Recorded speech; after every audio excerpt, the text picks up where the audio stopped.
What would you do if the person you love most told you something you refused to believe, and then walked away to prove you wrong? That's exactly what happened to me. I laughed at my husband, mocked him for being jealous, called him paranoid about my guy best friend. I thought he was insecure, overthinking. I thought I was in control. But I wasn't. And the day he picked up his suitcase and walked out of our home, I realized too late that I had been wrong all along. This isn't just a story about marriage.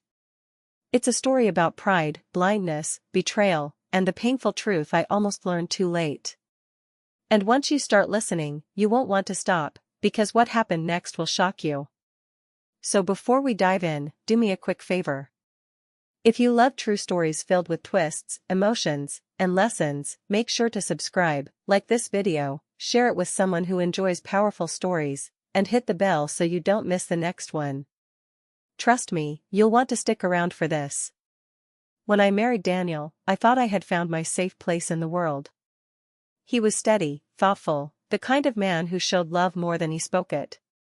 The one who brought me soup when I was sick, who reminded me to take an umbrella because rain was in the forecast. He was reliable in a way that felt rare, like a calm harbor in a stormy sea. But before Daniel, there was Ryan. Ryan wasn't a boyfriend. He was my best friend since college. Loud, funny, the life of every room. If Daniel was a lighthouse, steady and constant, then Ryan was fireworks, dazzling, chaotic, impossible to ignore. And to me, having both in my life felt like balance. The warmth of my husband's love and the thrill of my best friend's energy. At least, that's what I told myself. The first time Daniel mentioned it, we were cleaning up after dinner. Ryan had just left after turning our quiet night into another 3-hour comedy show. Daniel stacked dishes quietly before saying, almost too softly, "Do you really not see how he looks at you?" I laughed. Actually laughed in his face. "Daniel," I said, rolling my eyes, "he's my best friend. Don't be paranoid." That word, paranoid, I threw it at him like a joke. But he didn't laugh. His jaw tightened. He just nodded, like he was swallowing something bitter. I thought that was the end of it. But it wasn't. From then on, Daniel grew quieter whenever Ryan was around. He'd sit through our inside jokes with a polite smile that never reached his eyes. He started going to bed earlier, leaving Ryan and me laughing on the couch like college kids. I told myself Daniel was just tired. I told myself he didn't understand our bond. And maybe, deep down, I liked that Ryan made me feel fun again, alive again, in ways Daniel's quiet stability couldn't. But every time I dismissed Daniel's feelings, every time I mocked his so-called paranoia, I was chiseling away at my marriage. And I didn't even see the cracks forming. The night it all broke, Ryan came over with a bottle of wine. Daniel had just gotten home from work, exhausted, shoulders slumped. He wanted a quiet night. Instead, he walked into Ryan already pouring glasses. "Hope you don't mind," Ryan grinned. "Got a promotion today. We're celebrating." I cheered, hugged him, clinked glasses. Daniel stood in the doorway, silent. And then Ryan said it. The words that shattered everything. "Well, if he doesn't appreciate you, maybe he doesn't deserve you." The room froze. Daniel didn't yell. He didn't argue. He just stood, picked up the suitcase that had been leaning against the wall for days, and looked at me one last time. "I warned you," he said quietly. "But you'd rather laugh at me than listen." Then he walked out. The sound of the door closing was louder than any slam. For the first time, I saw Ryan clearly. The lingering hugs, the late-night texts, the way he undermined Daniel with every joke. He hadn't been harmless. He'd been circling me like a vulture, waiting for me to push my husband far enough away. And I had. That night, I told Ryan to leave. He laughed it off until I screamed at him, shoved him out, and locked the door. But by then, the damage was done. My husband was gone. Days passed. His side of the bed stayed empty. His toothbrush was gone. His clothes too. It wasn't a bluff. He had really left. I called. No answer.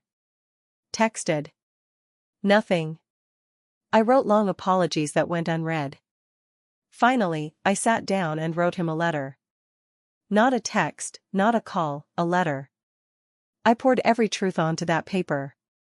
How wrong I'd been. How blind. How cruel. I wrote that I'd mocked him when he was only trying to protect us. That he wasn't paranoid, he was right. I mailed it with shaking hands. And then I waited. Weeks later, my phone buzzed. His name lit up the screen. Got your letter. I need time. But I'm willing to talk. I cried so hard I couldn't see the words. We met at a coffee shop. Daniel sat across from me, arms folded, eyes cautious. Why now? He asked. Because I finally see it, I said, my voice trembling. Everything you tried to tell me. I was blind. I let him in where he never belonged. And I mocked you for it. I'm sorry, Daniel. I'll spend the rest of my life proving it if you let me. He studied me for a long time. I don't know if I can ever trust you the same way again. My heart cracked. But, he added softly, I still love you. And that's the only reason I'm here. I sobbed right there in the cafe. It wasn't forgiveness, not yet. But it was hope. Rebuilding wasn't easy. He didn't come home right away. At first, he stayed away, visiting only sometimes.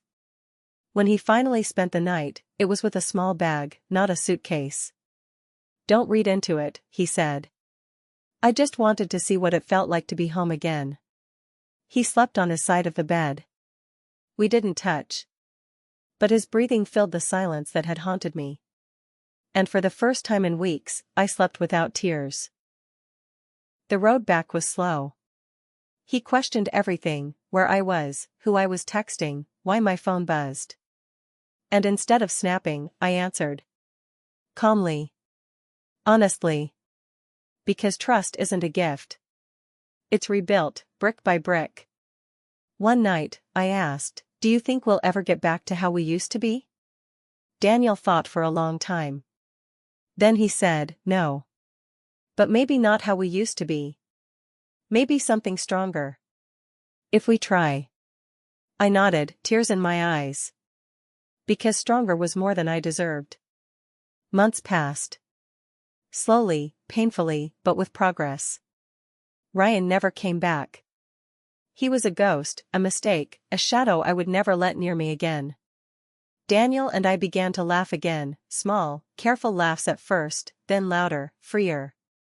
We went on walks. One morning, I woke up to find him making coffee in the kitchen like old times. He looked up, caught my eye, and smiled.